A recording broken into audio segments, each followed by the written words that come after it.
Vous me permettrez quand même de pouvoir répondre à la secrétaire d'État française qui, hier, a fait une grande opération de relations publiques, mais qui manque de sincérité. C'était politiquement correct à entendre, mais c'est très loin de la réalité. Je vais vous dire pourquoi.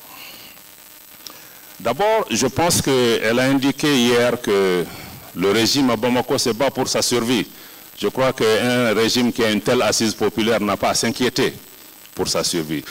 La survie pour laquelle le Mali se bat, c'est la survie du Mali en tant qu'État. En tant qu'État.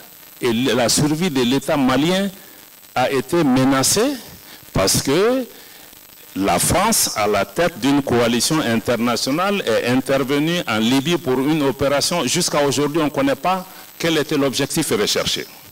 Qu'est-ce qui a été fait pour gérer le service après-vente? Éviter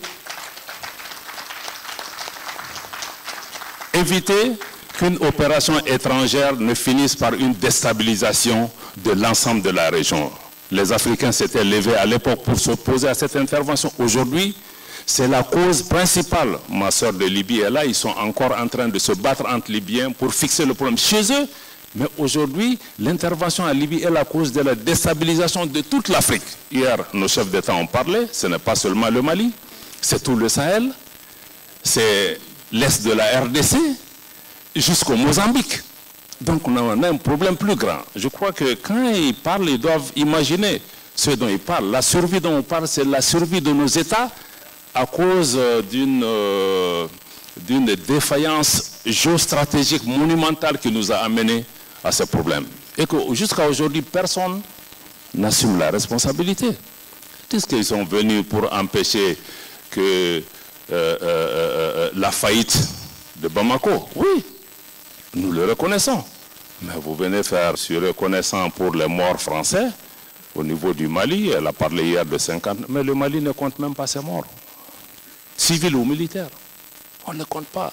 Combien de Sénégalais ou d'autres ont perdu la vie. Donc je crois que ça, c'est la cause principale de la déstabilisation. Elle dit aussi que la France se bat pour la souveraineté des pays africains et qu'elle n'entend pas se substituer aux armées africaines. Je vous donne un exemple.